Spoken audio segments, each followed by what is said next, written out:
Gears of War is truly remarkable, a genre-defining series that is fondly remembered and deeply cherished by gamers alike. You were great. I loved your speech there, especially with the bitch-ass stuff. But it also has a very polarizing and questionable reputation at this point. Epic Games, the original creators of the Gears of War franchise, were the brilliant masterminds helming the rocky ship that resulted in the beloved series we know today. These developers were the reason why 360s were zipping off the shelves. The OG Gears of War set groundbreaking world records for 2006, with the original selling over 1 million units worldwide just 2 weeks after its initial release. For every brilliant decision Microsoft and Epic Games have made, there have been an equally baffling amount of missteps for the series. From a turn-based strategy game, convoluted microtransactions, and a cursed Funko Pop mobile game. So today I want to talk about a little game called Gears of War Judgement. Judgement is one of the lowest reviewed Gears of War mainline entries and is often considered the downfall of the franchise. This came as a devastating blow to the fans because the previous entry, Gears of War 3, is highly praised and considered to be the magnum opus of the series. Now, this reception isn't a shock to me personally. I vividly remember dropping the series after Judgement. It does beg the question though, where did the game go wrong? Was it doomed to fail after the company releasing 3 back-to-back bangers, or was there more to it? Let's pop the hood open on this bad boy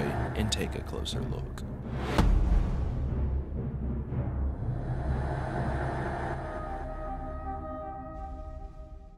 Taking the role of Lieutenant Damon Baird, we're introduced to the war-torn city of Halvo Bay, a main point of interest for the story going forward. It's clear at this point that we are viewed as a war criminal, but we are giving zero context as to what we are accused of. There goes a record. What? I went from lieutenant to war criminal in less than a week. We're being escorted to the Capitol building by our colonel, who is quite a stern and demanding fellow. Arriving at the courthouse, it's made clear to us that we aren't the only ones being put on trial. It's Lieutenant Baird's entire Kilo squad. Here, we get a good look at Private Garen Paddock, Sophia Hendrick, Lieutenant Damon Baird, and most beloved of all, Private Augustus Cole, aka the Cole Train. Now, to give some much needed context, the story of Judgement doesn't flow like a normal linear story. We are looking at the experiences and memories of each individual Kilo squad member, with the first chapter starting off with Lieutenant Baird. Judgement starts with a very basic premise. Our mission objective is to deliver some rifles to a convoy, something our protagonist Baird isn't too thrilled about. A convoy needed some fresh rifles. We got volunteered. It didn't sound like the most glamorous mission in Halvo Bay. It wasn't supposed to be, Lieutenant. Along the way, we notice that fiery plumes of smoke and booming explosions light up the night sky. Through an old and battered metal gate, we hear the ear-piercing wails of what sounds like a battle cry.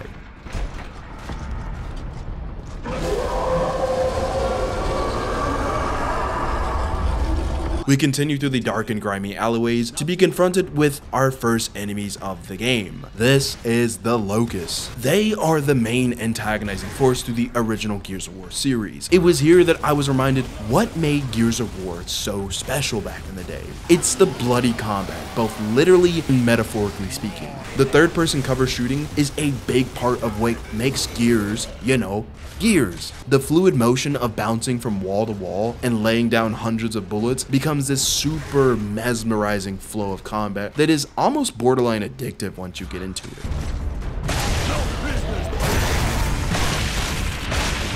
We make quick work of the grubs and notice that the entire convoy we originally set out to resupply has been completely wiped out. It's at this point the main story mechanic of Judgement is presented. This glowing red skull symbol is the declassify toggle. Considering that we are playing the recounted memories of Kilo Squad, continuity is really whatever you want it to be. Narratively speaking, declassify allows the members of Kilo Squad to tell the colonel events that may or may not have happened to them. The grenade traps hardly slowed us down. Put that in your report, Colonel. For this declassify challenge, we have glowing wretches. They are like normal wretches, but juiced up on TRT and gasoline.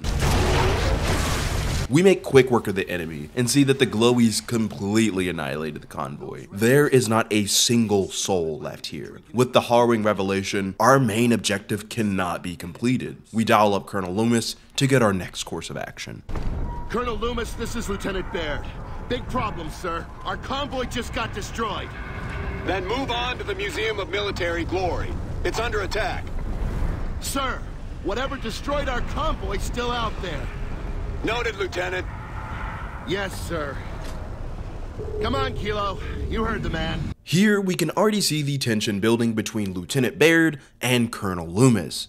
Baird is clearly worried about whatever person, thing, or creature had enough firepower to wipe out the convoy. Colonel Loomis is far more concerned about protecting and preserving whatever is left of Halvo Bay. On another note, here is where some of the nitpicks I have about Judgment start to creep up. The story's pacing can feel very awkward due to every level being treated like an arcade mission. At the end of each level, you get a stats and star counter of how you perform during the mission. Lots of games around this era used to do this. Some of my notable favorites, Resident Evil 4 and Resident Evil 5, had this same exact mechanic. The key difference is that it happened at the end of each chapter, not every level. With new orders from Colonel Loomis, we venture through an old wine cellar, and we discover our first new weapon of the game, a trusty old battle rifle that kicks as a mule and pops heads like a fruit gusher.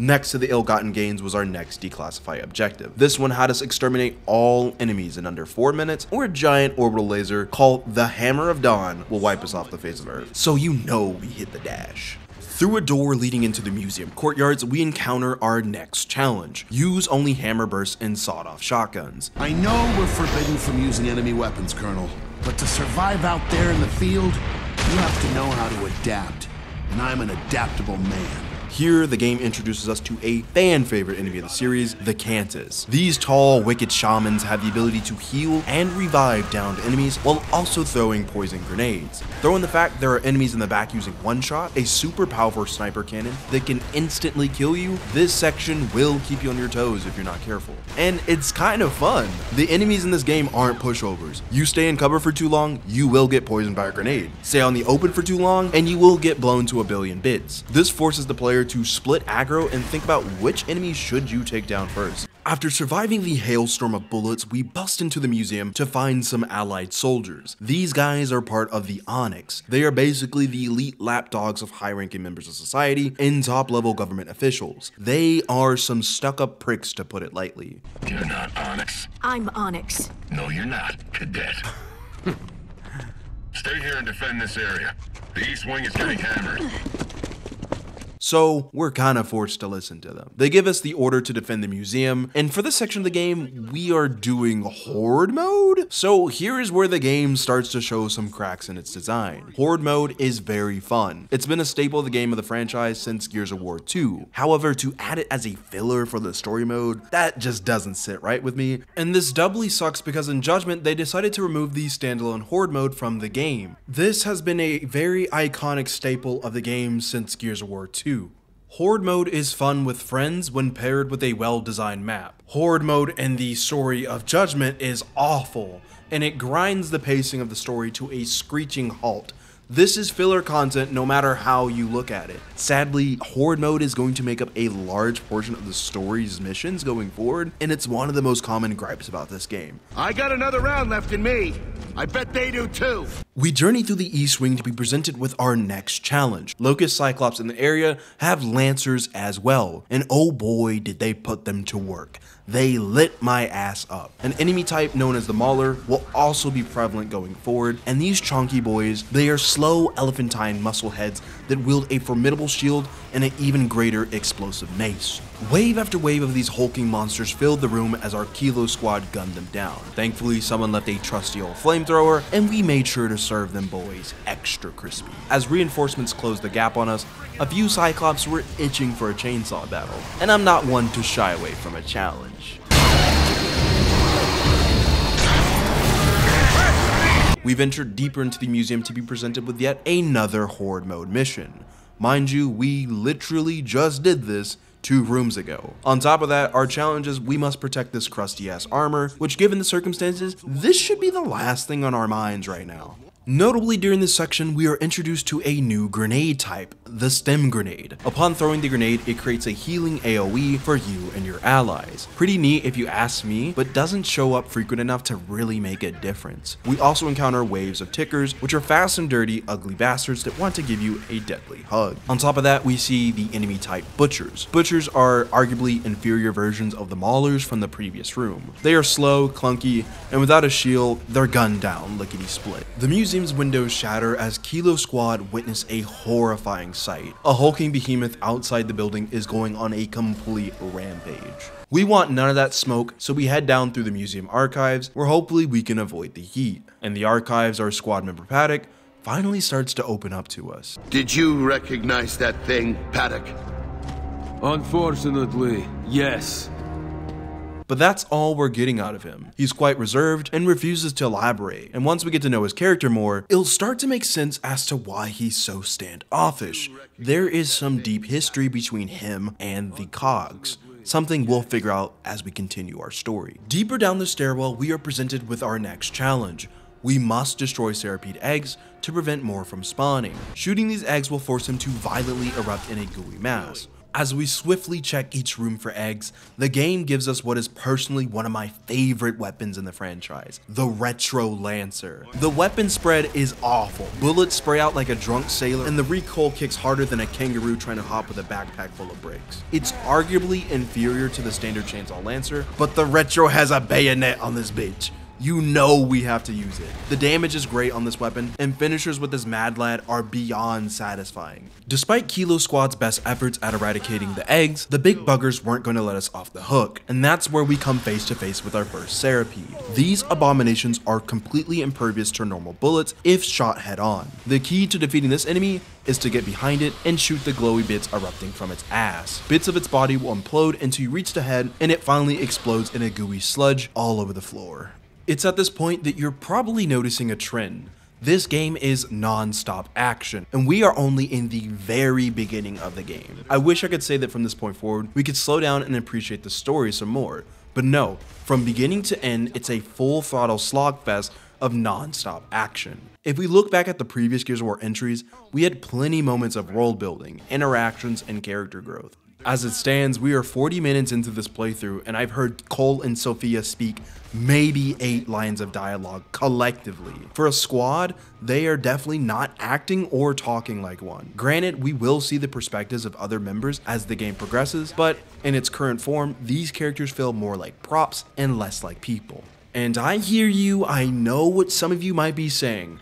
Oh, why is this guy complaining about non-stop action in an action video game? It's like complaining that water is wet. And well, there's a few reasons why I bring up this point. The magic that made the Gears of War franchise so fondly memorable was the fact it wasn't all action. It had these elements of horror, tragedy, grief, spectacle, mystery, and humor all wrapped into one epic package. I can vividly remember weeping a few tears when Benjamin Carmine was eaten alive in the belly of the worm, or Ty taking his own life after being tormented endlessly by locusts. Dom realizing that his beloved wife Maria was a husk of her former self and ended her suffering. Hell, Dizzy going one-on-one in a chainsaw battle with Commander Scourge as Marcus and Dom were stuck in those pods, are just a couple of scenes that are seared into my mind when I think of Gears of War. Shortly after clearing out the Serapedes, we are ambushed by flame boomers. Some well-timed nades make quick work of them, and shortly afterwards, the game introduces us to the breach shot. It's a sniper rifle with no scope and a huge blade attached to it. This weapon is pretty powerful, acting as a better version of the Marska, with the only downsides being less accuracy, ammo, and fire rate. As Kilo Squad ventures through the archives, small sparks of radio comms come back to life, meaning that the big creature that was outside the museum has probably left the area. It's here the game presents us with another challenge. A giant dust storm has swallowed the archive whole,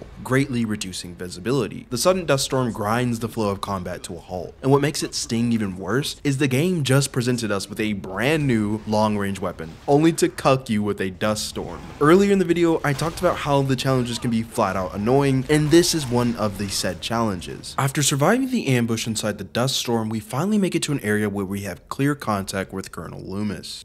What is it, Lieutenant? Colonel, some grub riding a monster just wiped out every rifle at the museum. Request guidance. Visibly, Baird is shaken by everything that just unfolded, and when you think about it, he has every reason to be. The game doesn't do a good job at showing it, but every single soldier in this museum has been completely wiped out. Kill the grub, hold the museum. Colonel, Paddock here. This grub, Goraznia, they called him Khan. This isn't Goraznia. My army threw all we had at him. Colonel, what about the light mass missile?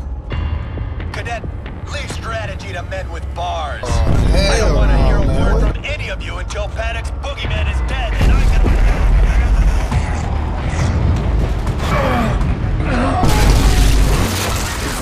can... This is General Karn, the monster that Paddock has kept quiet about, and after coming face to face with it, Kilo Squad has a devious plan to get even with it.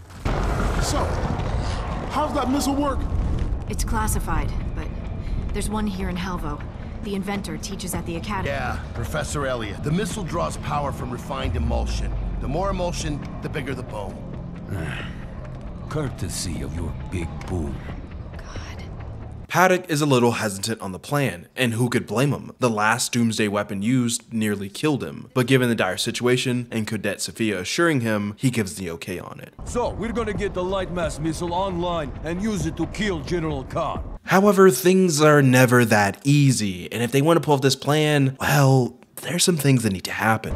To fire that thing, you have to get the targeting beacon, the launch codes, personally activate the missile on site, and get this all approved by command. But you know what they say, it's easier to ask for forgiveness than it is to get permission, and thus we snap back to present day. Cadet Hendrik, I'm curious to hear what it takes to convince an Onyx Guard cadet to steal one of the COG's most powerful weapons. I was against it, sir. Now, I won't lie, this part of the story confuddles me a little. Didn't Sophia just say this like 10 minutes ago? Colonel, what about the light mass missile? Now, you could say this is Sophia trying to wiggle her way out of trouble, but thankfully Paddock calls her out on her shit. That's right. Run to daddy. Maybe you could show me and the army you volunteered for a little respect. I tried that, and look what it got me. Explosions sway the courthouse. It's evident that locusts are inbound, but Loomis is completely unfazed. His demeanor implies that serving justice is far more important than saving lives. I'm an academy cadet. I had to see if my friends were all right. And with that, the first chapter is complete. We've seen Baird's testimony, now it's time for... We open with a view of the academy Kilo Squad was looking for, its desolate exterior in complete shambles. Enemy Reavers and Cog Ravens roam the skies as towering pits of smog smother the building. This a stark reminder that wherever General Karn goes, destruction follows. Whatever happened here, I know my fellow cadets fought hard. To get to the academy, Kilo Squad has to fight through a bridge filled with locusts, while flying Reavers rain explosives from the sky. The architecture and scenery in this section has a drastic contrast from the level design in Baird's testimony. Being set at daytime, and despite the war being waged, we can clearly see the skybox. I believe the devs chose this setting to symbolize the hope and optimism Sophia has. If they can find this professor, they just might have the means to take down General Karn and save what's left of Halvo Bay. After Sophia takes down the rest of the flying fuglies, we make our way into the academy. The campus had been hit hard. If I saw any bodies, I wasn't gonna look too closely. I was worried I'd recognize them. Inside the academy is a grim sight. Dozens of Onyx Guard lay lifeless. These guys being some of the most elite soldiers. If they didn't make it, it makes you question if the professor did. Furthermore, we are presented with a twisted challenge. We cadets had heard rumors about the Doomsday Machine one of our former headmasters installed just in case the academy was overrun. I never thought it was real. Turns out it was, and it was on. We had to move, and fast. Whoever built the academy installed poison gas to deploy. This contingency means we have to complete this section in under 4 minutes. It was at this point of the game that I started to get fed up with it. These challenges suck, and many players can agree with my frustration. The time challenges aren't hard per se, but this is the third one that has happened, and it's starting to overstay its welcome. With a race against the clock, you have very little time to soak in the environment. When you force players to blatantly rush through areas for arbitrary reasons, it makes the player not care about these sections, and it quickly just becomes another loose footnote in their memory. I'm not a game developer, and I have never developed games, but I strongly believe in the phrase, show, don't tell. I think challenges like this could have been improved if a wall of poisonous gas followed the player until the timer went down. Imagine that the gas was indiscriminate, dealing damage to foes and allies alike. I mean shit, the series has done something like this before. Do you remember the Razor Hail mission from Gears of War 2? The icy shards ripping enemies to shreds? Imagine in that mission they just told you there was Razor Hail, but never showed you. It wouldn't be as memorable, but that's just my 2 cents. But to add salt to injury, the game introduces one of the most annoying enemies in the entire series.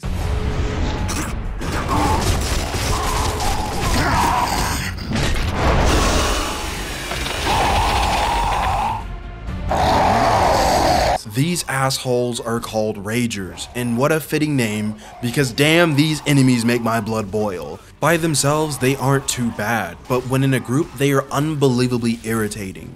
The issue doesn't stem from combat design, but actually from sound design.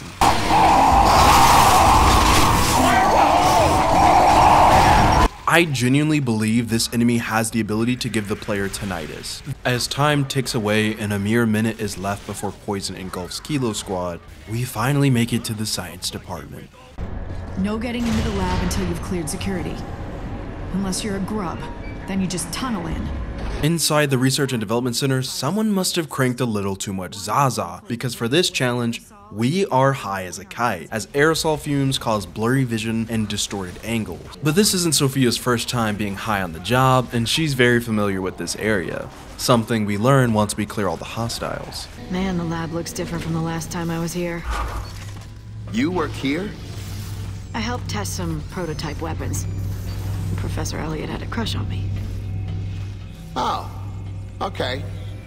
Now, after that awkward exchange between the two, they find a door that should contain their beacon. This has got to be it.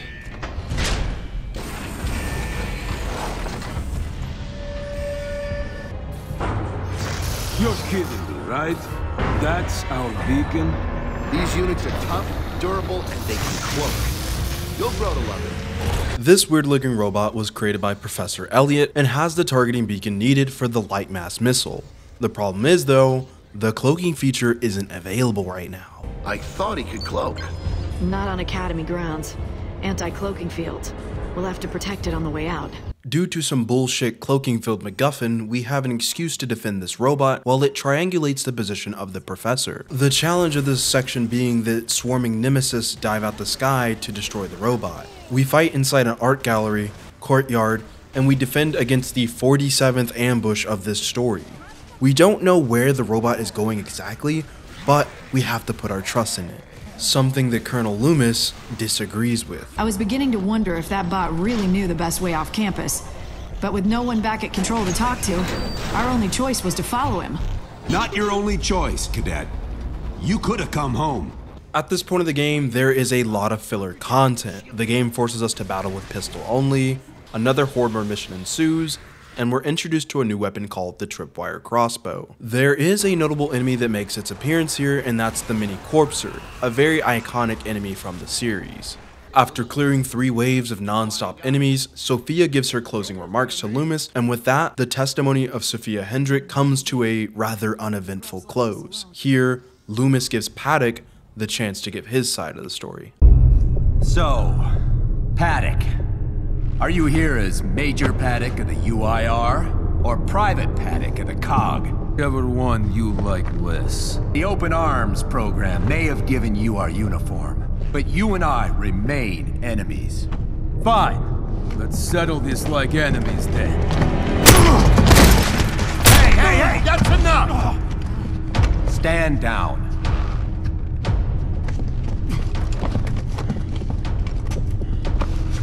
You Garaznys weren't known for treating prisoners very well. I'm sure you know nothing about it. Oh, I wouldn't say that. You don't seem like a man who takes orders. Why even follow Baird? You might say I had an ulterior motive. Garen Paddock used to be an enemy of the Cogs a while ago. The game doesn't explain this well in story, but long before E-Day, there was a war called the Pendulum War. This war involved the Coalition of Order Governments, aka the Cogs, and the Union of Independent Republics, aka the UIR. Garen used to be a major within the UIR. The reason for the infighting was over a natural resource called emulsion. Suffice to say, the scars run deep between these two, both figuratively and literally in Paddock's case, as he was scorched by the light mass missile that we are trying to find right now. The grubs tore this neighborhood apart. Your professor lives up here? Are we sure he's still alive? No, we are not. Garen's testimony starts off in the affluent neighborhoods of Halvo Bay. The professor, if he's still alive, will probably be in his multi-million-dollar mansion. And if you're wondering how this guy could afford something like this, look up the real-life salaries for senior engineers that work for Lockheed Martin and government contracting gigs. Those numbers don't even include potential pensions and stock options. The man's was loaded. The first challenge for Garen's testimony is to only use shotguns. According to Kilo Squad, they looted them from a rich house. It's here we're introduced to one of the most hated enemies in the series.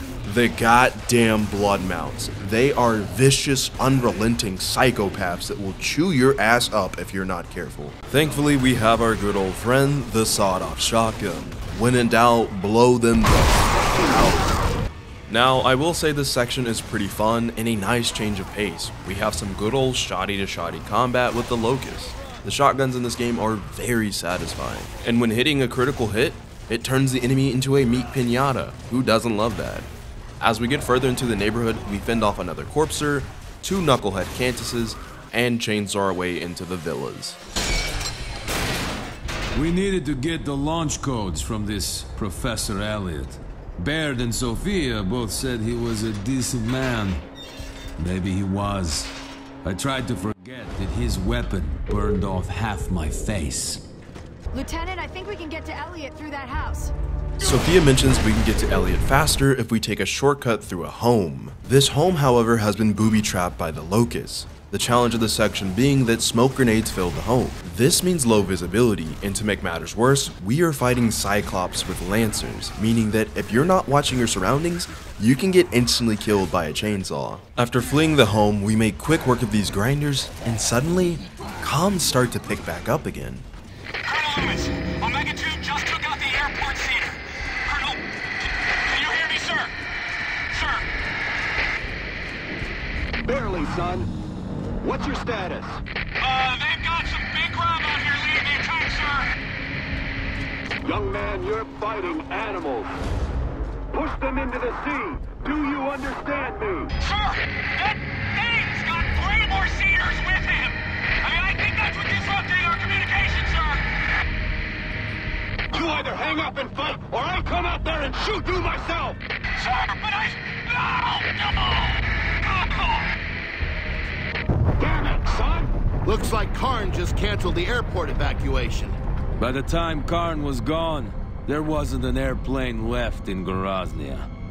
This communication further shows how inflexible and intolerant Colonel Loomis is. Despite the battlefield changing, Loomis remains static.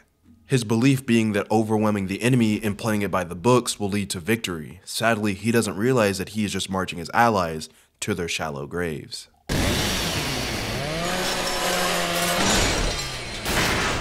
We were getting close to Elliot's mansion. I was beginning to have my doubts that he survived. Someone left explosive traps to keep away looters. The trap we hit was on a timer, so we needed to get out of there fast. With this being another time challenge and not much really happening, we cleared all the enemies and we reached what seems like a dead end. After a little push on some abandoned COG hardware, we were that much closer to the Professor's mansion. Behind this truck, I found a hidden boom shot, and after making our way through the rubble, we finally arrive at the Professor's mansion. We see that reinforcements and home security are duking it out. This guy having a killer home defense is quite fitting considering he was a weapons specialist.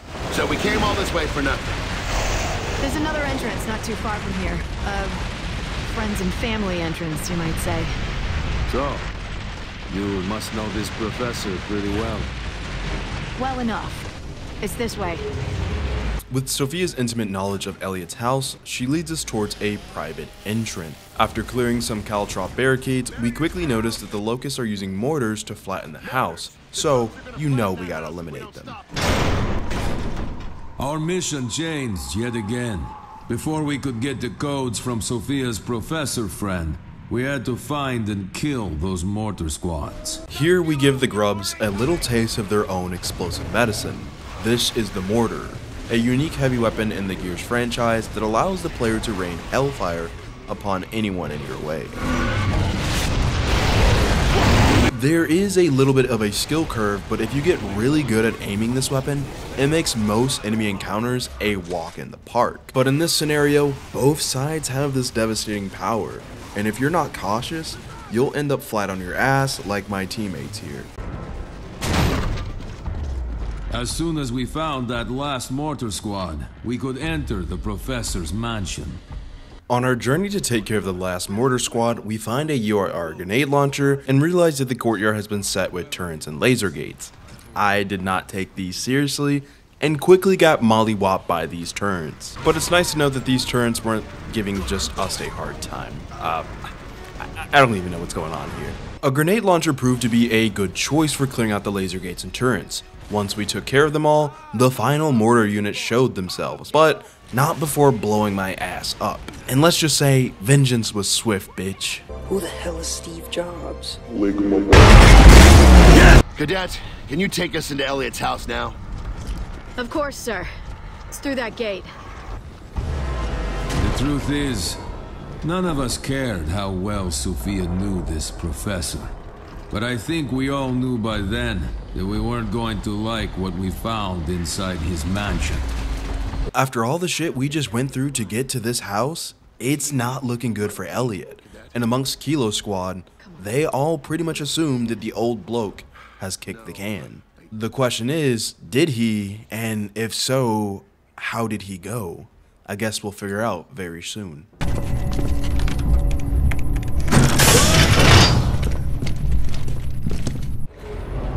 Inside the professor's mansion, it was worse than we thought. Kurt Elliott was a friend of mine.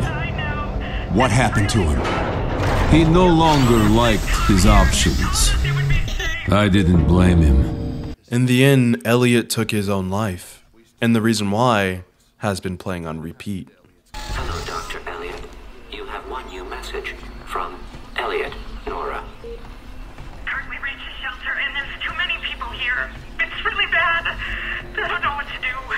You told us the shelter would be safe, but there's fighting outside now. It's really close. You told us to come here. You told us it would be safe. So that's that. Hello, Dr. Elliott. I'm sorry, Cadet. He was my teacher, Lieutenant. Whatever else happened, happened. So, what did happen? He was married, with kids. I moved on. Here we get two major reveals. Elliot took his own life knowing that his family was going to die soon after hearing that harrowing message. And to make matters worse, although he was safe inside his mansion, it was only a matter of time before the Locusts found a way in and snuffed him out as well. In the grim reality of it, he preferred to meet his maker before someone else forced him. The other reveal is that Sophia knew this home so well because she would sneak in to sleep with him. When realizing he had a wife and kids, she decided to break things off. But before we can process this tragedy, the power cuts out and you know what that bloody means. Another Horde mode mission. By now, you know I strongly dislike these missions, and this one goes on for a very long time. And just when you think it's over, this happens. This is the Berserker, one of the strongest enemies in the Gears of War series. Its skin tougher than diamond, making it extremely bulletproof, meaning if you want to slay the beast using traditional arms, it's going to take a while. Thankfully, these abominations have two weaknesses. They are blind and they hate fire. Conveniently for us, flame boomers are in the area, so we mug them for their scorchers and we light this bitch up. However, this boss is zero threat to me because I accidentally found a cheeky little way to cheese this mini boss. There is nothing she can do to me. The bot's done here, and so are we. Let's roll. We had the launch codes, and we left.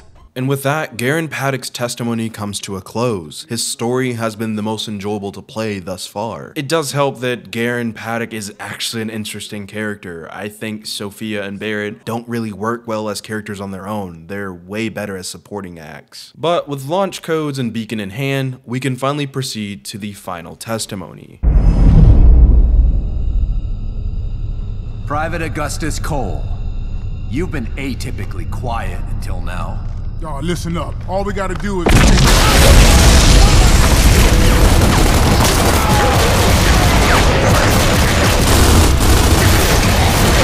It was at this moment that I realized I cannot tell if Loomis is a dumbass or a complete badass. The game has been hinting every time we flash to present day that there is still an all-out war going on. Finally, the drums of war beat at the footsteps of the Capitol, and Loomis just doesn't care. The trial still continues.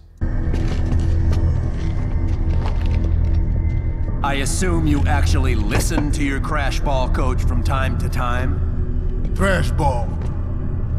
You're not a fan. Pretend war? No. How are you finding the real thing? I've been more comfortable. Then unburden your mind.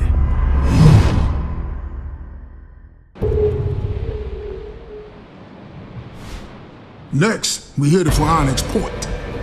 That facility's location is classified, Private. I toured Harbor a few years back. One of your generals was a big fan. Took me on a tour. So we begin with Cole's testimony. We are somehow inside a boat heading towards a secret base in Halvo called Onyx Point. The game doesn't tell us how we acquired the boat, but the reason we're here is because the light mass missile is here. And the reason we know this is because when Cole was a famous thrashball player, one of Colonel Loomis's generals showed him this place. It seems a little contrived, but we'll work with it. The doors swing open and hot diggity damn, this is Normandy. The game is recreating D-Day against the Locusts. As for the challenge of this section, there are explosive tripwires laid across the beach. Given that the Locusts have the high ground, we take our time patiently, methodically clearing out all the grubs when an opportunity presents itself. The grenade traps hardly slowed us down. Put that in your report, Colonel. After clearing the beach, we enter the base, something Colonel Loomis isn't happy to hear. I hope you don't plan on shooting us for trespassing, Colonel. I already have plenty of reasons to shoot you, Private. Within the base, it's the same old story. Plenty of locusts ready to rip our throats out. Thankfully, someone left a perfectly good mech suit. This is the Razorback, a 2-ton death machine that was originally introduced in Gears 3. With 2 chain Gatling guns attached to the arms, if you happen to be on the other side of the barrel, this is the last thing you'll ever see.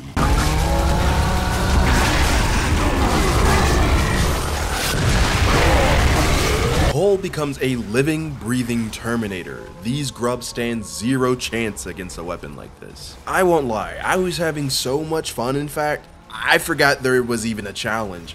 We should be speeding through this area because an artillery strike is going to happen in 4 minutes. I wish the game sprinkled in more moments like this to break up the monotony. It was a well-needed break from the more formulaic moments of previous chapters.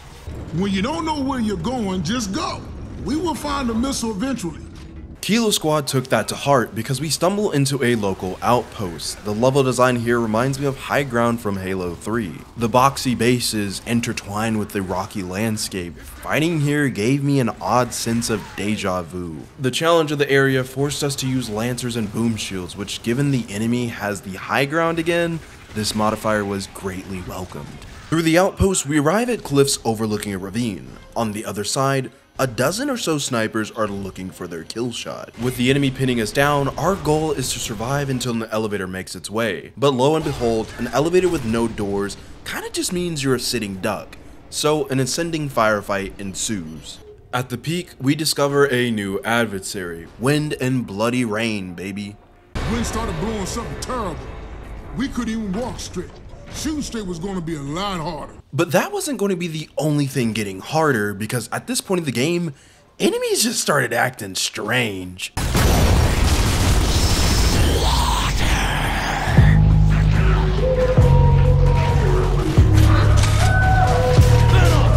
Stuck in time. Coltrane wasn't lying, the wind here is pretty gnarly. If you left your controller untouched, it would easily sway you port side. Low visibility is an issue here, but outlines of the enemy are keen to make out. With the hostiles disposed of, we find another elevator shaft that leads into a silo. It's here we finally found it. The damn light mass missile we've been chasing the entire game. With the big old beauty right there in our sights, there is only one last thing to do.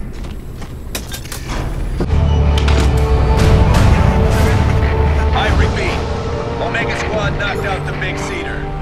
Comms back online. All units move out to the Museum of Military Glory. We'll take back this city block by block. Lieutenant, you have to tell him what we're doing. All right.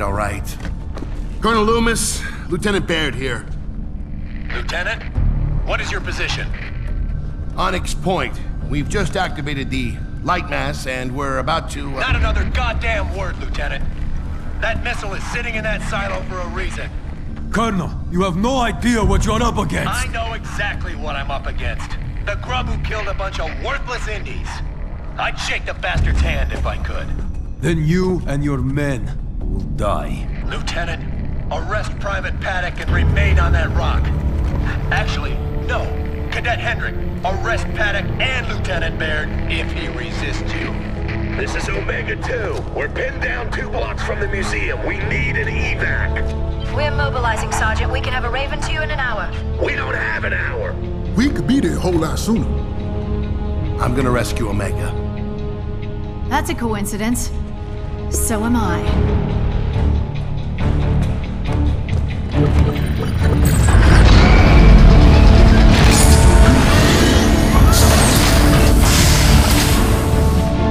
It's done.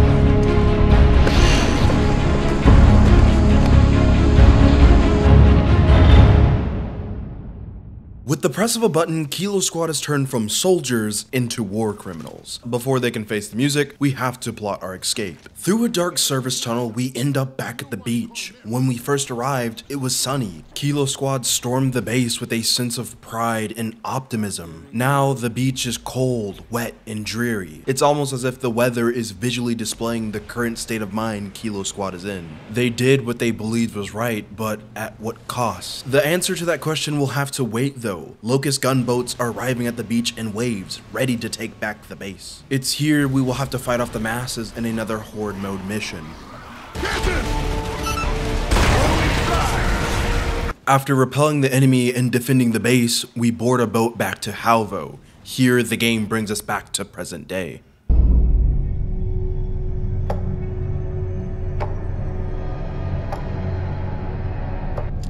You people astound me.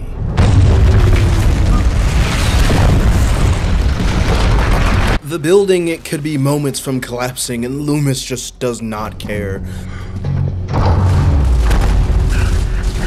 Colonel Loomis, evac is waiting.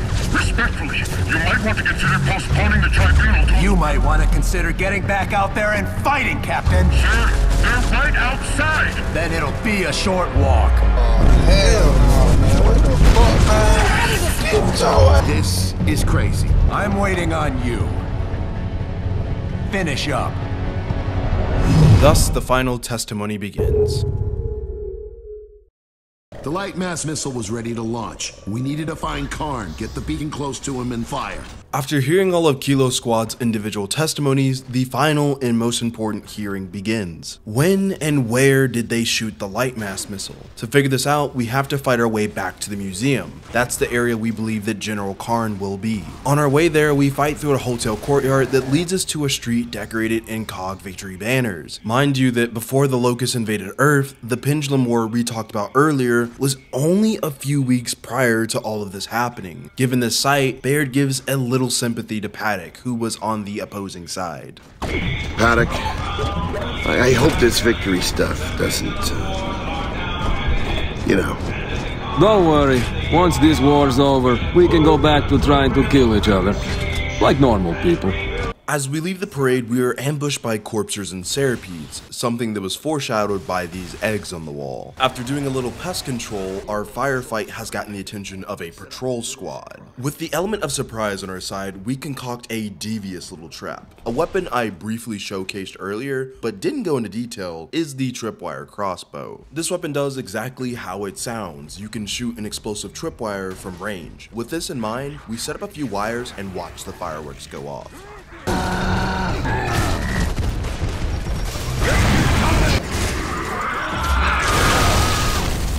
Also, during the chaos, this happened again, and I don't know why. This is the third time. Someone fix this. That was fun, but we need to get away from these patrols. I bet we can reach the rooftops if we head up there.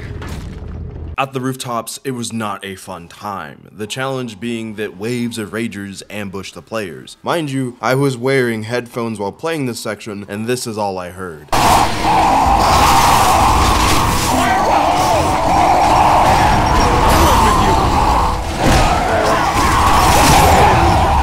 I turned down the audio slightly to save your ears, but whoever did the sound design for these enemies did a shitty job. Ragers are not terrible by themselves, but in groups the audio is ear-piercingly loud. I highly recommend that if you play this game, tweak the audio settings when these characters come up. It's ridiculous. Past the Ragers, we finally arrive on the rooftops. The challenge is using only revolvers and sniper rifles, long-range weapons, and close-quarters combat.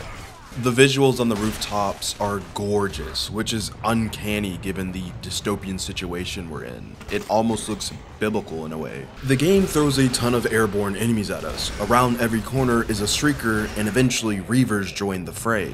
With how many enemies are being placed between us and Karn, it makes you wonder who is afraid of who at this point. Karn was sending in his best grubs.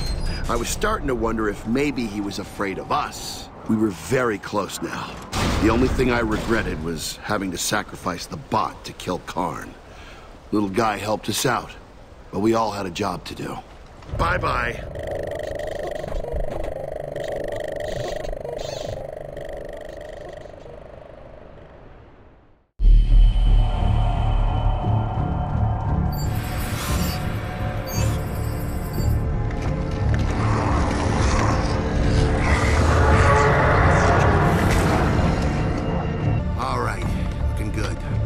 Any last words for our pal? What? The bot? What's its name anyway? Jack. No. It's Troy. That's a terrible name. He won't have it for long. Cadet Hendrick, what is your position? We're aiding another unit, sir. What unit? Did you stay on the island as ordered? Colonel, if we don't fire the light mast, everyone in Halvo Bay is going to die. Lieutenant, listen carefully. That weapon is being saved by smarter men than we for a purpose. If you fire it, I will have you tried and shot.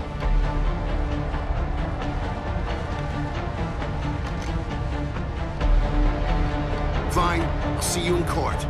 I suggest you take cover, sir. I'm sure Barrett has back problems from the massive balls of steel he has to pull something like this off. What a mad lad.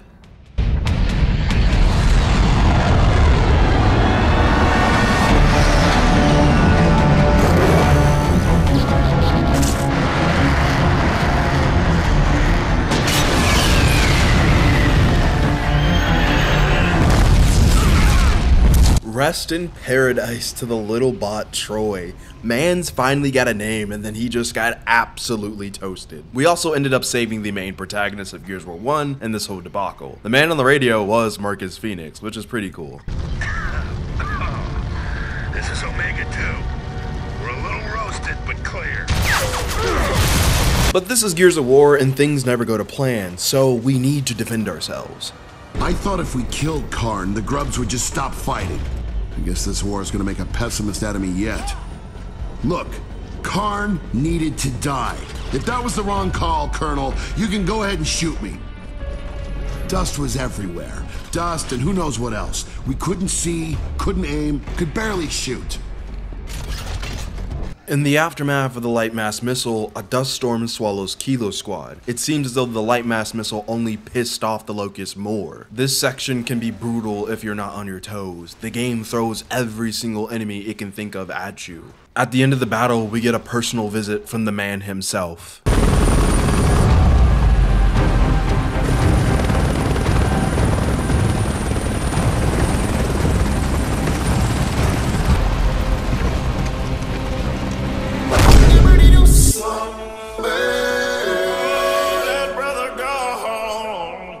I told you to stay on that island, Lieutenant.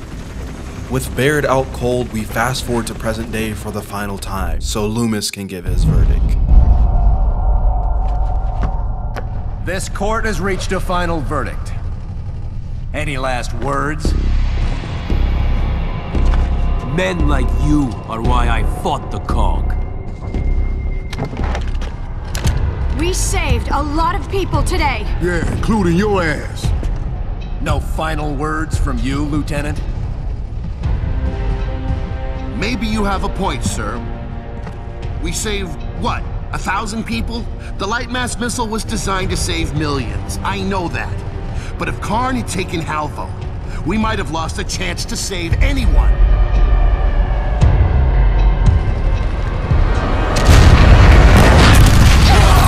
Thanks to Loomis not postponing the trial, the Locusts have had enough time to launch their full assault on the Capitol. Amid the chaos, the big dummy Loomis gets clapped upside the head by a grub and taken hostage. If it wasn't for Paddock's quick thinking, Loomis would have been a goner. And then this asshole has the nerve to run away and leave us to clean up his mess. This is crazy. You are crazy, man. You know that? What we just witnessed was bonkers, but the gameplay for this level is even worse. The challenge for this mission is that we have to use only cleavers against an entire army. I could watch all of Game of Thrones before this weapon swinging animation fucking stops. It's bloody awful.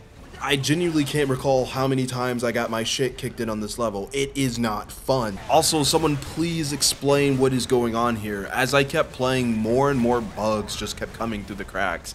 Like, I died here, but I'm not actually dead, and then I can just walk around, no one can actually kill me until I stepped into some fire. This shit is crazy. Hey, where the hell did Loomis go? Who the fuck cares? We need to find our way out of here. Baird and I are on the same page, so it's a mad dash to get to the nearest evac chopper. Kilo Squad spots a Raven, and we fight like hell to get there. I'm skipping over a lot of sections here, mainly because it's 30 minutes of non-stop fighting. There are zero story developments that happen here. From room to room, the enemies just keep coming. It's not uncommon for you to run out of ammo here. But after a long while of fighting and we inch closer to the chopper, an unexpected person visits us.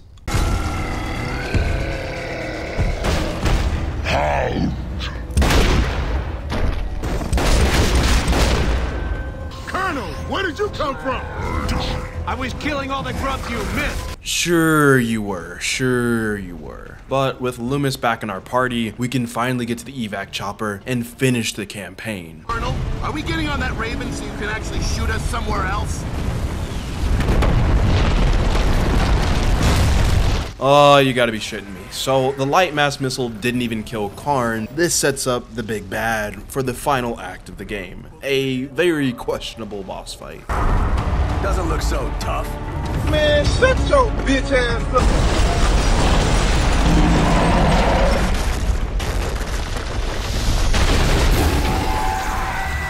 So this is Commander Karn, and the shriveled up ballsack he is riding is called Shibboleth, a deformed corpser that can breathe fire. For once, I agree with Colonel Loomis. I don't care how destructive it is, I refuse to die to a cockmuncher named Shibboleth. The battle is pretty straightforward. No gimmicks, no puzzles, no tricks. Karn and his testicle monster are a giant bullet sponge. It doesn't really matter where you shoot them, they will take damage. Karn has quite a few attacks to avoid, ranging from a fireball, twin-mounted Gatling guns, and he'll even charge you like a Thrashwell player, instantly knocking you down if you make contact. The arena here is very nice to look at. Granite slabs make up your cover, and if you sit in one spot too long, Karn will blow them up. On top of the destructible environment, the challenge here is that Karn summons his most elite bodyguards, meaning that enemies will flank you throughout the battle. It's not too difficult, but you do have to keep on your toes. After enough firepower, Shibboleth finally goes down, knocking Karn off his high ground. It's at this point we can finally put an end to this boogeyman.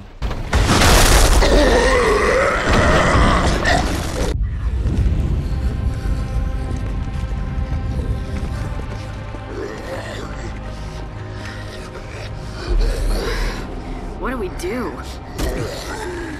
We take our time.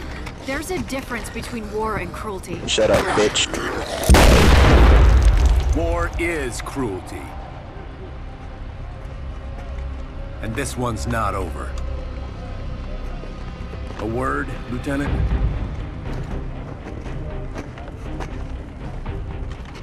That's the last time anyone's going to address you as Lieutenant.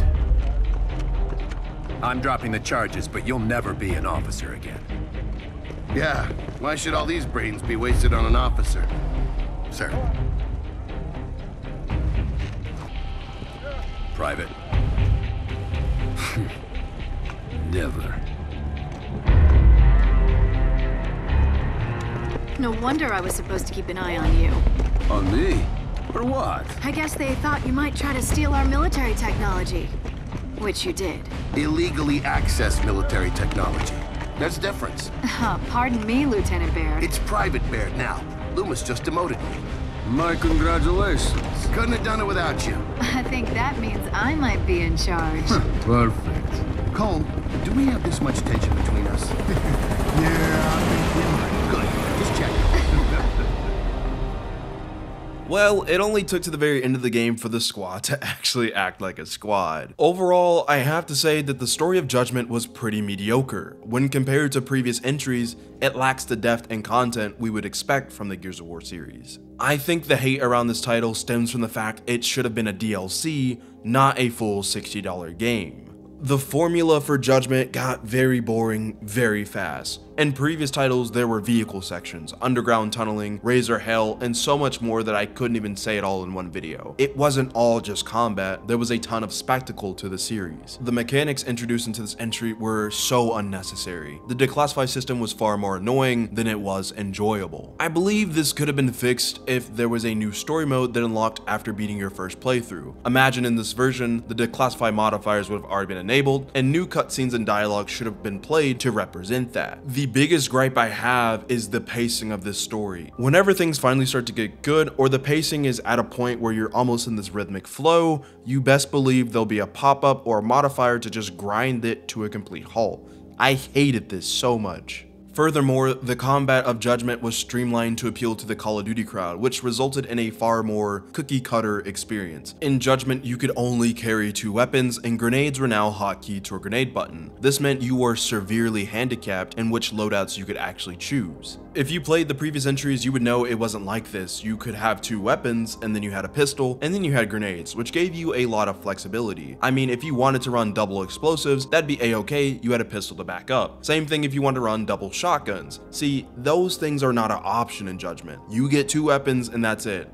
Make it work. But you might be asking, why were these changes made in the first place? And what if I told you Epic Games weren't the only people that worked on this game? Part of the development of Gears of War Judgment was outsourced to a studio called People Can Fly. They used to be known as Epic Games Poland before making the name change. Before they got their grubby mitts on Judgment, they were known for creating 2011's Bulletstorm and 2004's Painkiller. I think the issue lies in the fact that People Can Fly didn't lean into the dark and gritty horror the game was known for. Add to the fact that the series would be bought out by the Coalition in 2014, only a few years later, it tells me that Epic Games were kinda done with the series. They did everything they wanted to with the original trilogy, and afterwards, they would just be trying to catch lightning in a bottle. I think they were over it. There are other grievances with the game, like Horde mode not being in this entry, multiplayer completely getting rid of Locust, meaning that PvP was COG versus COG, which is just not Gears of War at all. And before you roast me in the comment section, I know you can play as Locust in the Overrun game mode, but I'm talking about your free-for-all, team deathmatch, execution game modes. Those are COG v COG, which is... why did they do this? Along with rampant microtransactions and a whole slew of other changes people didn't like. I would show you all of these, but hey, I refuse to buy Xbox Live Gold and people don't really play this game anymore, so it's kind of a moot point. However, there is something I really did like about this game, and that's the mini campaign called Aftermath. You unlock this one after beating the Judgment story, and it's a mini campaign that slightly extends the story of Gears of War 3. In this campaign, Marcus Phoenix sends Dom and Cole to get a boat and find reinforcements for the upcoming siege on Azura. This takes us back to the good old place of Halvo Bay, where an older Paddock has taken refuge on the island. After the end of Gears of War 2, where we blew up Jacinto, sinking the entire city, the aftermath of that action can be seen at Halvo Bay. Oil rigs and emulsion deposits have wreaked havoc on Paddock's new home, causing the citizens of Halvo Bay to be transformed into Lambit humans. Shit. After clearing all the hostiles in Paddock's home, he shows us a boat that we can have, but there's one slight issue. It's stuck on top of a police station. So we fight our way through, eventually planting explosives at the base of the building and rigging the gas in the kitchen to explode, Fallout New Vegas style. Do you have any idea what you're doing? No, not really. All right, come on. Come on. Come on, let's go. This is the plan? All right, save it, Paddock. Let's go. Perfect. Oh, there we go. Afterwards, the boat comes tumbling down towards the ocean as we zipline our way out of danger. With the task complete, Paddock opens up to us about what happened to Sophia. You wanna know what happened to Sophia? Kidnapped while she was out on patrol. I watched it happen through my scope. I was only able to kill one of them. He dropped these.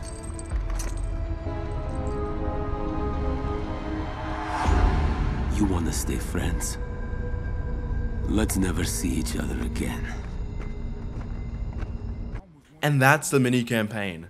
There are a few more things to happen in between there, but that's not the scope of this video. In the hour long that I played Aftermath, I had way more fun playing this than I did the entire Judgment storyline. This mini campaign was paced so well. There weren't any dumb modifiers, no annoying end of level pop-ups, and there was a fun mix of horror and spectacle to excite my dumb gamer brain. But hey, that's been a long journey into the world of Gears of War Judgment. This was my first long form video essay, and I hope to make plenty more. If you enjoyed it, please make sure to leave a like and subscribe, as trust me, there is so much more coming. Especially if you like Prototype, I think you'll like the next one.